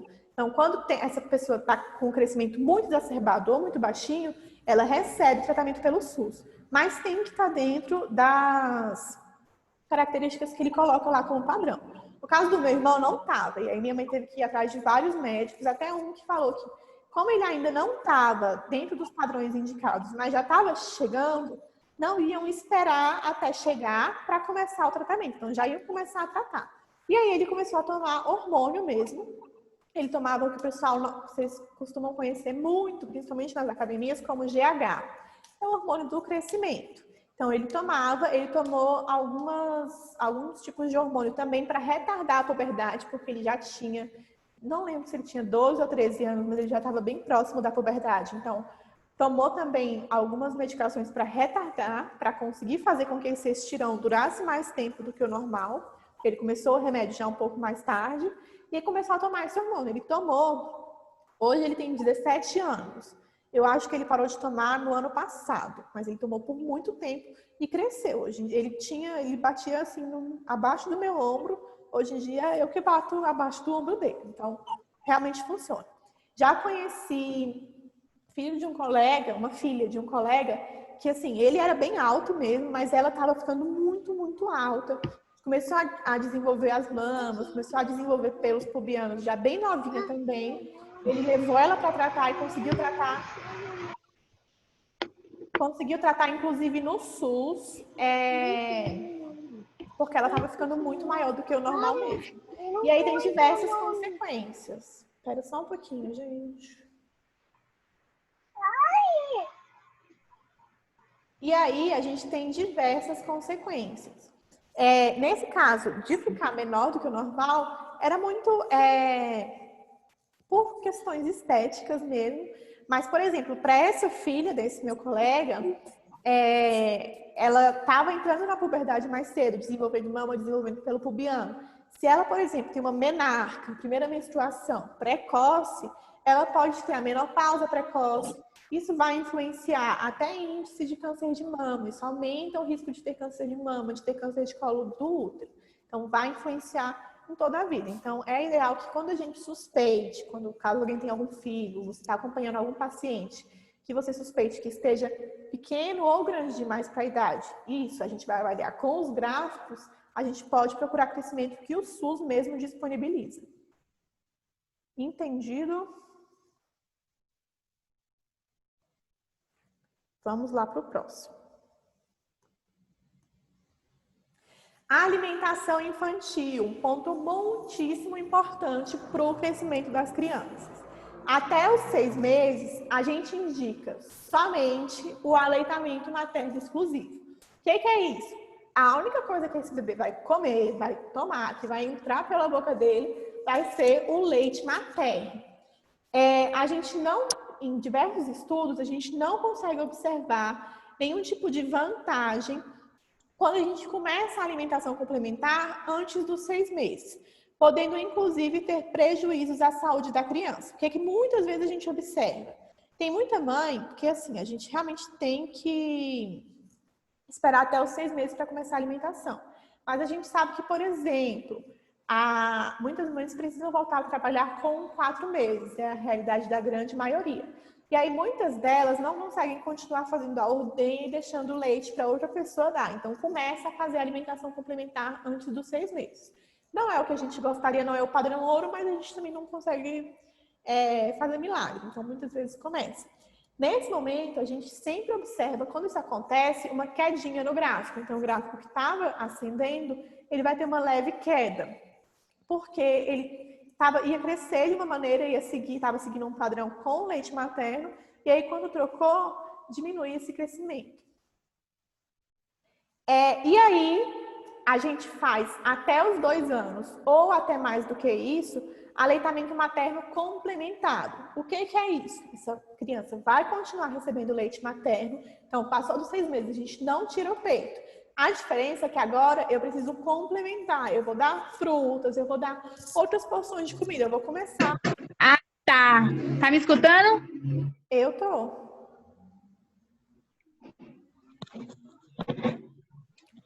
Quer falar alguma coisa, tirar alguma dúvida? É que eu estava tentando aqui e não estava indo. Ah, sim. Você quer falar? Tentei e não ia. Ai, essa merda não vai. Você vai ficar até que horas? Era até 11h30, mas eu vou até meio-dia, pelo visto. Já travou tudo de novo. Oh, meu Deus do céu. Ô, professora, se ficar parando a aula toda hora aí, perde o raciocínio. E esse daí é uma revisão para a prova. Pois é, mas eu tô tirando as dúvidas, né? Quem tá Não, com trava dúvida... o áudio de todo mundo aí, atrapalha quem quer passar nessa prova aí. Eu tirei, gente. Tá todo mundo sem áudio aqui pra mim. Só tá ligando quem quer. Vamos lá. Aleitamento materno exclusivo até os 6 meses. Só vai tomar o leite. Então, o que eu vou fazer? De vez em quando eu dou uma aguinha ou um chazinho? Não. Sem exceção, esse bebê não precisa de mais nada além do leite materno. Lembrando sempre, não esqueçam disso, não deixem de falar sobre isso. O leite materno é muito melhor, sem comparação, do que as fórmulas. Independente da fórmula, a fórmula mais cara que a gente acha no mercado não é igual ao leite materno. Por quê?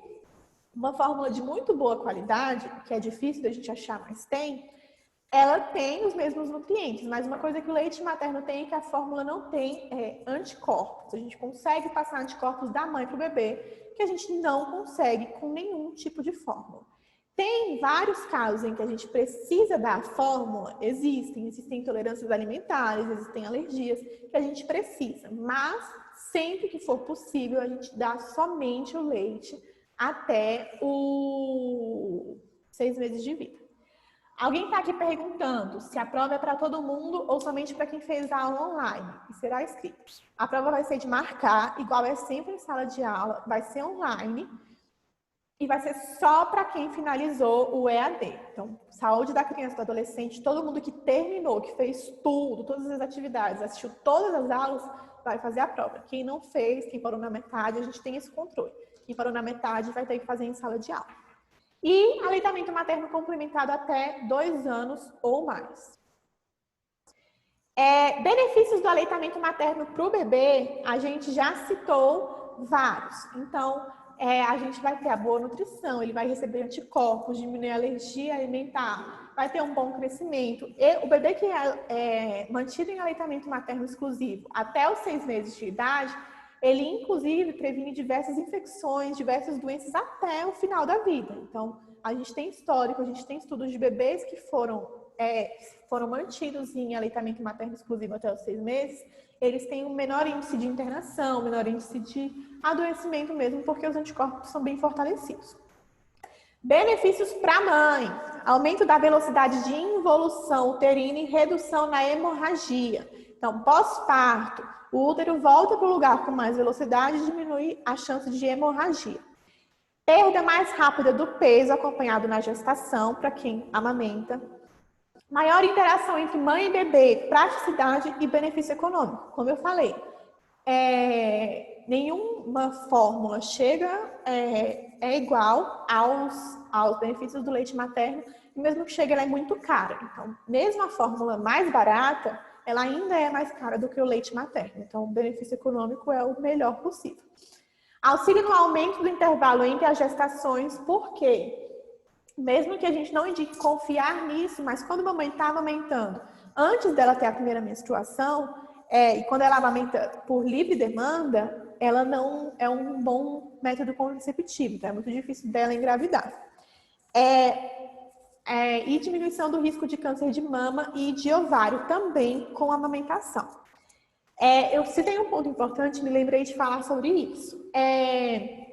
Quando o bebê está sendo amamentado, antes dos 6 meses, ele tem que mamar de quanto em quanto tempo? É de 3 em 3 horas? É de 2 em 2 horas? De quanto em quanto tempo ele vai mamar? A gente não tem um padrão. O bebê sentiu fome, ele vai mamar. Se ele quiser mamar de 5 em 5 minutos, se ele tiver com fome de 5 em 5 minutos, ele vai mamar 5 em 5 minutos. Como é que eu sei que ele está com fome? A mãe conhece. A mãe conhece o choro de fome, o choro de dor, o choro de tudo. Então, ela conhece. Alguém perguntou aqui sobre a prova, se vai ter um link para cada um. Vou repetir, eu vou combinar com a coordenação exatamente como é que vai ser feito e vou pedir para ela passar informação para os representantes, para a gente não ter nenhuma informação diferente uma da outra. Coloquei já uma atenção aqui. Leite de vaca natural, mesmo que seja natural, seja de caixinha, seja em pó, independente do leite de vaca, ele não é considerado apropriado para crianças menores de 1 ano. A gente adulto toma, mas ele não é para criança menor de 1 ano. Mas como assim, eu gosto de falar. Leite de vaca, ele é muito bom para o bezerro. Para a gente, é ideal o leite materno mesmo nosso. Se a gente consumir ele regularmente, a gente pode, inclusive, desenvolver uma alergia alimentar nessa criança, uma hipersensibilidade às proteínas no leite. Nos primeiros dias, o leite materno que sai, ele inclusive muitas vezes começa a sair antes do parto, ele é chamado de colostro. Ele tem muito mais proteína e menos gordura do que o leite propriamente dito. Ele é muito rico em anticorpos. O leite maduro, o leite mesmo, mais gorduroso, mais nutritivo, ele passa a ser secretado a partir do 7º ao 10º dia após o parto. Professora, no caso do colostro, se sair antes do parto, quando o bebê for tomar, ele vai perder esse colostro? Vai deixar de consumir o colostro? Porque saiu antes do parto? Não, porque ele continua ainda saindo por um tempo. Então, como é de 7 a 10 dias, ele ainda vai ter acesso a isso. Por isso que ele demora um certo período até ficar maduro. Aqui no chat, perguntaram que como mesmo amamentando, algumas mulheres engravidam. Gente, tem uma série de pontos. Primeiro, não é um método 100% contraceptivo. O único método 100% para a contracepção que a gente tem é não ter relação sexual. Então, sempre existe uma taxa de falha. Além disso, essa mulher tem que estar amamentando em livre demanda, então ela não pode parar, não pode ir para o trabalho, então ela tem que amamentar frequentemente e tem que ser antes da primeira menstruação. Não sei se todo mundo sabe, mas essa mulher, depois da gravidez, ela passa um grande período ainda sem menstruar. A partir do momento que ela menstruou, essa amamentação também já não conta mais como método contraceptivo, então ela já apresenta uma maior taxa de falha. Amamentação, a gente tem que ter a pega adequada. A gente explica sempre isso para as mães. Então, ponto-chave que a gente vai observar para saber se esse bebê está tendo a pega adequada ou não. Se esse bebê não está pegando de forma adequada na mama, o que isso vai fazer? Primeiro, ele pode ter um baixo peso, porque ele não está conseguindo mamar tudo que ele deveria. E, principalmente, a gente tem mastite, que é o empedramento das mamas. A gente tem aquelas fissuras, quando a mama fica realmente com ferida, que machuca, porque tá com a pega inadequada e acaba machucando a mama. Então, o rosto do bebê tem que estar de frente para a mama, com o nariz na altura do mamilo. Corpo do bebê próximo ao da mãe. Em que posição? Na posição que estiver confortável e adequada para os dois. Bebê com cabeça e tronco alinhados. Bebê bem apoiado. Pontos-chave da pega adequada. Mais a auréola visível acima da boca do bebê, a boca bem aberta, o lábio inferior voltado para fora e o queixo tocando a mão. Uma coisa muito importante, uso de mamadeira e de bico. Eu falei na última aula, mas vou repetir, dando uma passada rápida. Uso de mamadeira e de bico a gente não indica. Por quê? Sempre que a gente pergunta isso, muita gente fala, porque deixa o dente torto. Mas muito pior do que o dente torto é a confusão de bicos. A confusão de bicos. A mama tem um bico diferente da mamadeira e tem um bico diferente do bico mesmo. Então, isso vai causar uma confusão. Se o bebê começar a ficar confuso sobre qual que ele vai querer mais, qual que é o mais fácil? A mamadeira. A mamadeira ele suga com bem menos força e sai mais leite do que no peito. Então, ele vai ter um desmame precoce. Ele vai largar o peito porque ele prefere só a mamadeira. Isso não é bom. Além disso, de novo, eu vou repetir o que eu falei na última live, mas quem quiser assistir, ela está disponível no YouTube. A mamadeira e o bico estimula palato duro. Por quê? Palato duro está mais um pouquinho aqui na frente do nosso céu da boca.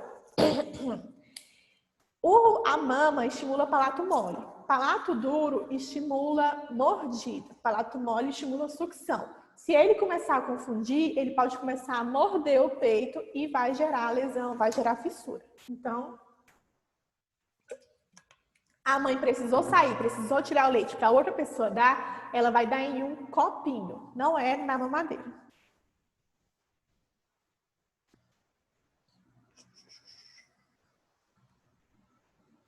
Depois dos 6 meses, como é que vai começar? Depois do 6º mês, ela vai, além do aleitamento, comer 2 papinhas de frutas e uma papinha salgada ou comida de panela. Papinha salgada não é porque a gente coloca sal, é de comida salgada mesmo. O que é importante? A gente, em vez de bater no liquidificador, deixar bem empapadinho mesmo, a gente amassa e a gente dá uma comida de cada vez. Eu não vou fazer uma salada de fruta e vou dar para essa criança, eu vou dar uma de cada vez.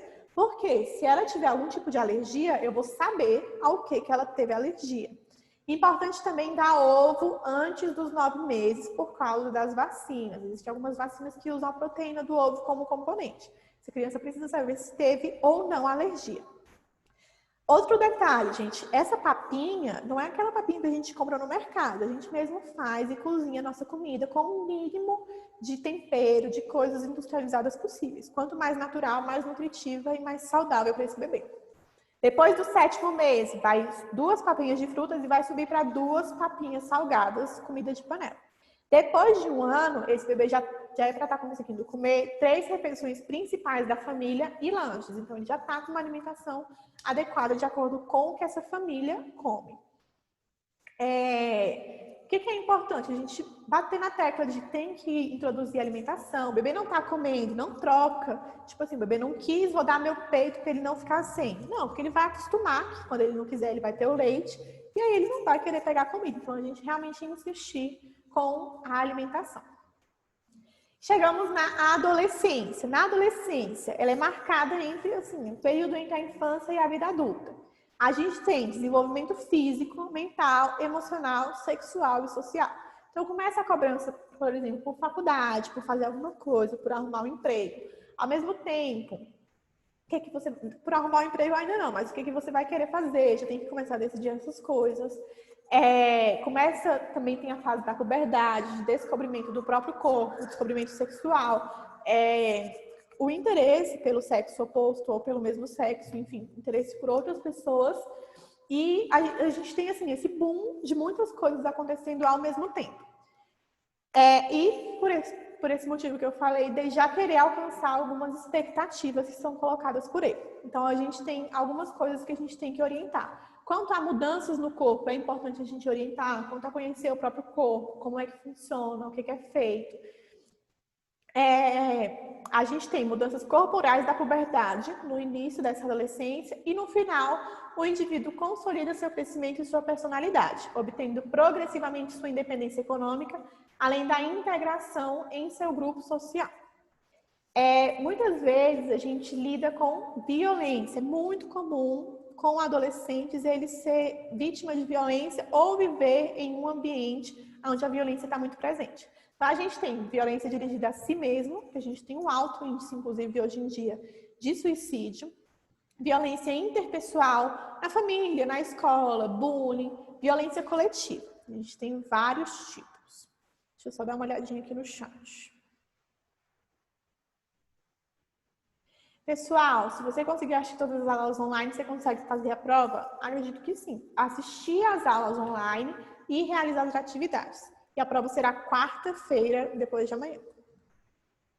Então, a gente tem violência física, violência sexual e violência psicológica. Todo mundo já está ciente quanto a isso.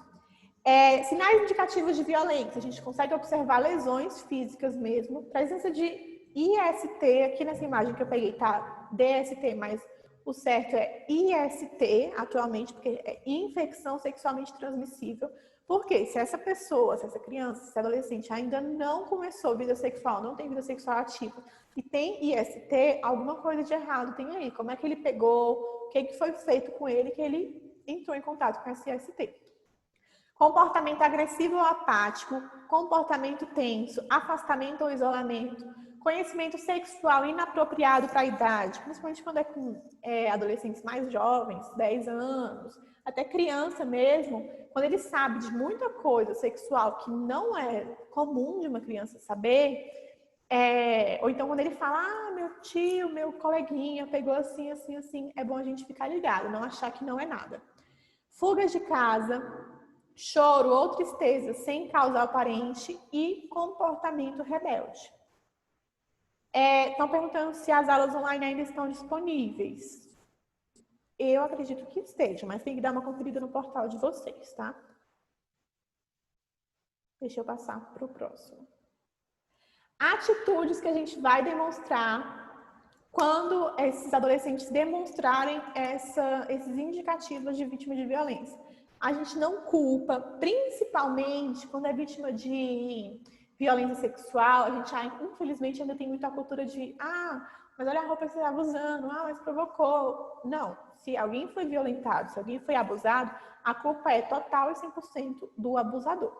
A gente vai mostrar que ela não está sozinha, a gente vai acreditar nela, a gente vai deixar que ela fale sobre os sentimentos, incentivar a procura de ajuda profissional, não criar expectativa que a gente não sabe se pode ser cumprida e incentivar a autoconfiança e respeitar seu jeito de ser. Tem um ponto também que eu queria falar sobre, que é sobre a educação sexual, tanto para criança quanto para adolescente. Lógico, ela vai ser feita de maneiras diferentes de acordo com a faixa etária. Educação sexual para criança, o que a gente vai fazer? Eu vou falar, olha, isso aqui é a sua florzinha, qualquer coisa, o nome que você quiser dar para o seu filho, para qualquer pessoa que você vai estar explicando.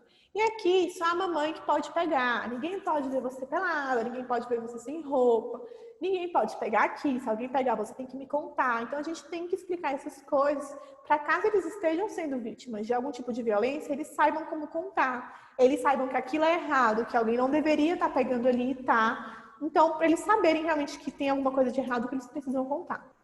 E adolescentes, vítimas de violência sexual, a gente também precisa escutar. Além disso, dependendo da faixa etária, eles já vêm atrás com a gente de métodos contraceptivos. Então, a gente tem que realmente saber dar a informação adequada. Uma pessoa de 17 anos, de 16 anos, um adolescente, ele já tem direito de receber essas informações. E, assim, a gente sabe que a gente não consegue evitar e fazer com que eles pratiquem a abstinência até quando a gente quiser. Então, a gente vai orientar quanto à educação sexual. O que é saudável, o que não é saudável, o que pode. Tipos de método contraceptivo. Tem muita gente que tem essa história. Assim que menstruou, começou a tomar anticoncepcional a pílula. Não conhece outra, acha que a pílula é a melhor. E não é. A pílula pode ser a melhor para algumas pessoas, mas a gente tem DIU, a gente tem vários métodos, a gente tem anel, a gente tem até o chip hoje em dia. E vai depender muito de cada pessoa, o que ela vai se adequar, o que vai ser melhor para o organismo dela. Além, é claro, de nunca esquecer de, se você toma pílula, se você usa DIU, se você usa qualquer coisa, sempre a gente tem que associar 2 métodos contraceptivos. Nenhum método contraceptivo é 100%. O único método contraceptivo com 100% de taxa de sucesso, sem falha, é a abstinência sexual. Então, a gente vai associar 2 para evitar a taxa de falha. Sempre um desses 2 é importante que seja o preservativo, tanto feminino quanto masculino, a camisinha. Porque é o único método contraceptivo que evita doenças sexualmente transmissíveis, infecções sexualmente transmissíveis. Então, é importante a gente dar as informações de acordo com a faixa etária, a gente dá as informações corretas, realmente com respeito a esse adolescente, a essa pessoa que a gente está ali, e para as crianças de acordo com a faixa etária dela, o que pode ser feito com ela, o que não pode, tudo isso. E por hoje foi isso, gente, o que eu preparei para vocês. Vocês têm alguma dúvida a mais? Vocês querem falar mais alguma coisa? Alguém? Agora vocês podem ligar os microfones e falar.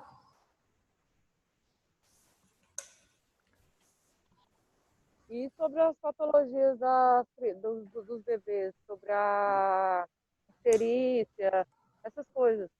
Pois é, sobre a icterícia, eu falei muito sobre ela na minha live. Eu não aprofundei muito hoje, porque como o nosso tempo era curto, eu inclusive passei meia hora do tempo que eu tinha, mas eu não quis aprofundar muito porque não ia dar tempo. Eu fui dar uma passada mesmo. Caso alguém queira, eu tenho a live no YouTube e posso preparar também alguma coisinha para hoje à noite para dar uma passadinha. Mas a icterícia, gente, muito comum que ela aconteça depois das 48 horas, de 48 a 72 horas de vida do bebê. O que é isso? O bebê vai ficar amareladinho por excesso de bilirrubina no corpo. Ele não consegue metabolizar de forma correta. Ele fica com a coloração da pele mais amarelada e, dependendo da quantidade, dependendo do período, é normal. Muitas vezes, o principal tratamento que a gente tem vai ser a exposição à luz, aquela luz que a gente tem. Gente, pergunta sobre a prova de quarta-feira. Eu vou confirmar tudo com a coordenação assim que eu acabar essa aula e vou pedir para eles mandarem para vocês, para não ficar nenhuma informação incorreta. Vou passar para vocês aonde é que vai ser, como é que vai ser tudo. A live que eu fiz fica no meu canal do YouTube. Deixa eu pegar aqui para vocês, para colocar como é que vocês vão pesquisar.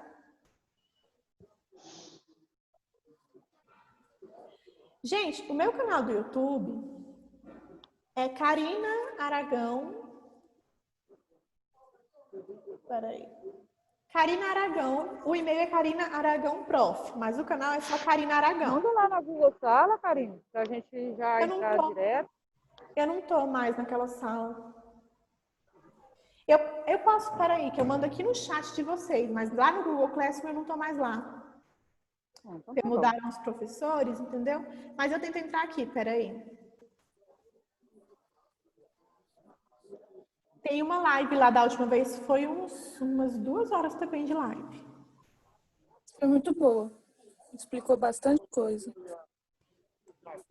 Para quem perdeu, para quem quer assistir de novo, para quem vai assistir essa parte gravada, pode assistir à noite. Vai ter 6h30, das 6h30 a 8. Karina Aragão? Isso, eu vou colocar aqui.